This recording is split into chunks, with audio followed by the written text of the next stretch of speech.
क्या जरूरत थी किसी मुसलमान लड़की को हिजाब पे टोकने की? बरसों से पहनते आ रहे थे, कोई तकलीफ नहीं हुई। चंद वोटों के लिए हिजाब बैंड। कर्नाटका में किसकी सरकार थी?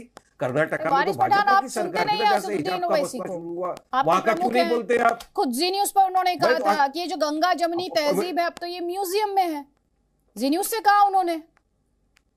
अब क्या कर देख, वही तो बात हो रहा है ना। ये लोग डाल देना बीजेपी म्यूजियम में। अरे आदित्य जी, पराठा मत मंगाना होटल में। आप पराठा मंगाओगे तो जीएसटी लग जाएगा, रोटी मंगाओगे तो जीएसटी नहीं लगेगा। इन्होंने पराठे रोटी को बांट दिया, हिंदू मुसलमानों को बांट दिया, जाति धर्म के नाम पे सोचते कि पूरा देश चलेगा। चलेगा क्या? अरे ये कुछ बोलते कुछ है, करते कुछ और है। अरे दरिंदों को छोड़ दिया खुली फिजाओं में घूमने के लिए। डबल स्टैंडर्ड होगी। अरे आदित्य जी मुझे बताइए, कॉन्स्टिट्यूशन को अगर सेलेक्टिवली कोट किया जाएगा वारिस पठान तो भी दिक्कत होगी और सवाल उठेंगे। कॉन्स्टिट्यूशन को कभी आप सेलेक्टिवली कोट नहीं कर सकते आदित्य जी। कॉन्स्टिट्यूशन संविधान जो भारत का आईन है, डिबेट में हिजाब को लेकर आप इतने मुखर हैं, आप पे भी लगता है, मेरे पे भी लगता है। इक्वालिटी, आपको गुस्सा नहीं आया? आपको गुस्सा नहीं आया? देखो, नहीं मैंने पहले भी आर्ग्यू किया था। सुनिए, गुस्सा तो मुझे बहुत आ रहा है उन लोगों के ऊपर जो भगवा शाल पहन के चले गए थे और एक निहत्ती लड़की के सामने खड़े हो गए थे, चिल्ला रहे थे, जय श्री राम के नारे लगा रहे थे, और वो लड़की अकेली खड़ी होकर उनको जवाब दे के गई थी। मुस्कान जिसका नाम था, जो स्कूटर लेके आई थी और अपना पेपर सबमिट करने के लिए। गुस्सा तो उस वक्त भी आया था मुझे उन लोगों के ऊपर जिन्होंने एक निहत्ता लड़की के साथ ये किया था। मगर सुनिए ना, आप रिकॉर्ड निकाल के देख लीजिए आपके डिबेट में। आप जस्टिस गुप्ता का जजमेंट एक बार फिर से पढ़िएगा। अनुशासन को लेकर उन्होंने क्या कहा था? अनुशासन कहां सिखाया जाएगा और कैसे सिखाया जाएगा? आज सवाल इस पर नहीं है कि क्यों उतरवा दिया गया, लेकिन यहां सवाल यह है कि सेलेक्टिवली क्यों उतरवा दिया गया।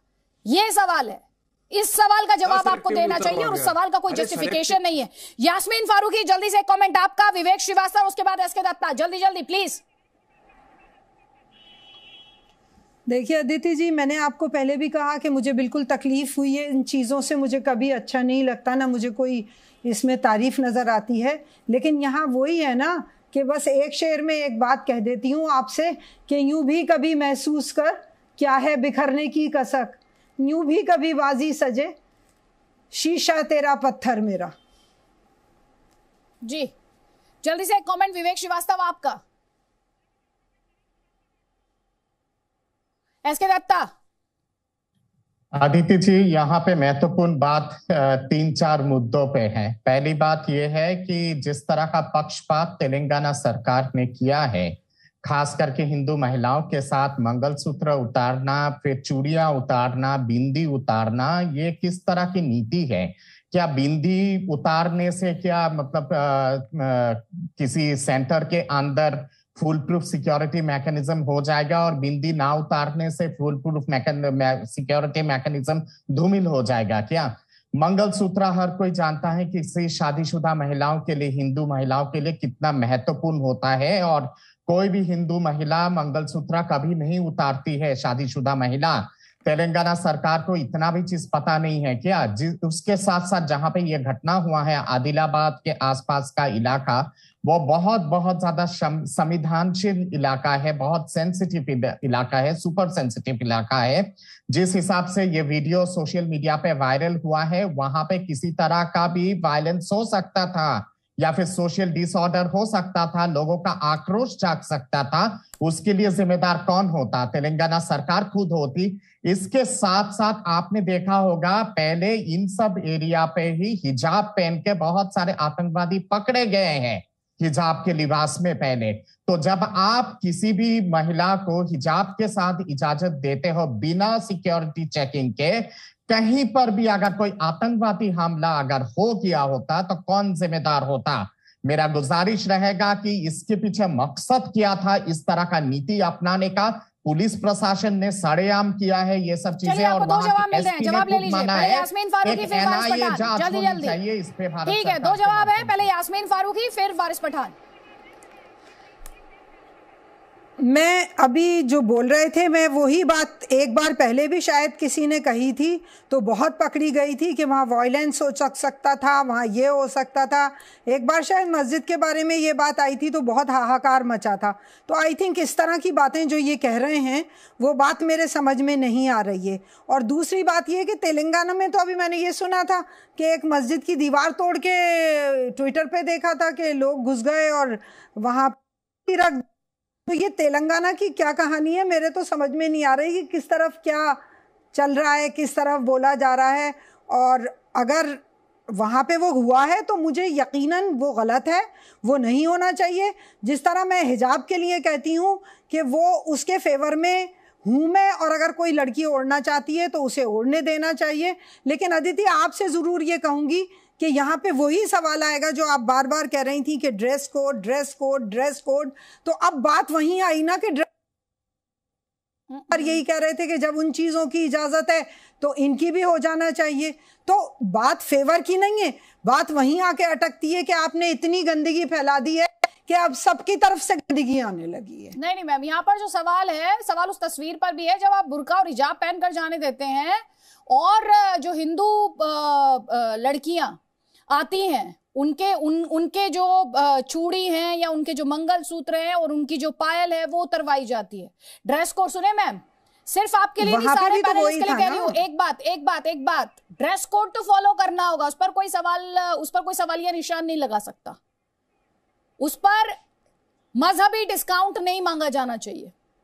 एजुकेशनल इंस्टीट्यूशन ने जो बातें तय कर दी, जो ड्रेस कोड तय किया, वो स्ट्रिक्टली फॉलो होना चाहिए। इस पर कोई सवाल नहीं है, कोई कंफ्यूजन नहीं है। तो अगर आपको यह लगता हो कि ड्रेस कोड की बात सिर्फ हिजाब में की जा रही है, जी नहीं, ड्रेस कोड की बात अनुशासन में की जा रही है, और अनुशासन हिंदू और मुसलमान का फर्क नहीं करता है। वारिस पठान।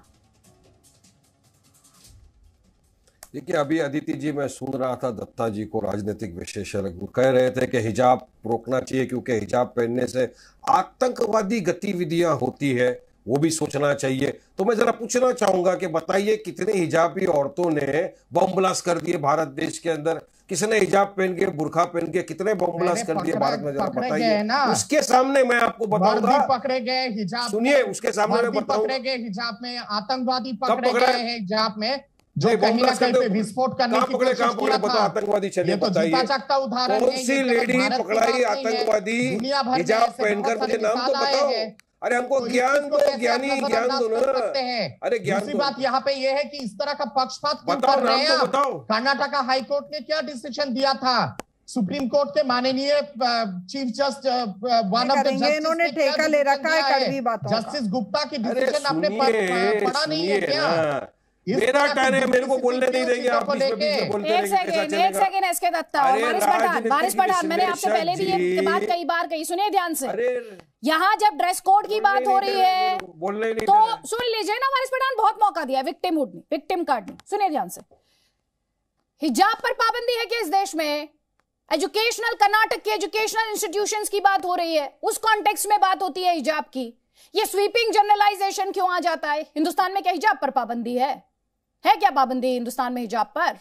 देखिए, अभी बताता हूं मैं फिरकाबंदी कैसा। इन्होंने कहा, ये राजनीतिक विश्लेषक ने कहा कि आतंकवादी गतिविधियां होती है हिजाब पहनने से। मैं बताता हूं, आतंकवादी गतिविधियां भगवा पहनने से साध्वी प्रज्ञा ने करी है, जिसके नाम पे मोटरसाइकिल था, मालेगांव में ब्लास्ट हुआ, लोग मर गए, वो जेल गई। आज साध्वी प्रज्ञा को भाजपा ने रिवॉर्ड दिया, मेडल दिया, मेंबर ऑफ पार्लियामेंट बना दिया।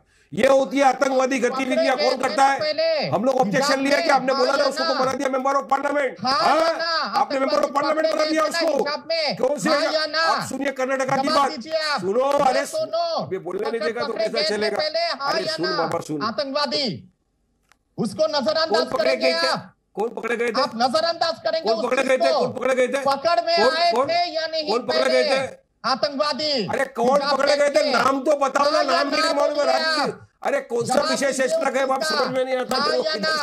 असम में पकड़े गए थे ना, कर्नाटक में पकड़े गए थे पहले ना, आतंकवादी ना, आत्मघाती हमला करने के लिए पकड़े गए थे। यस और नो?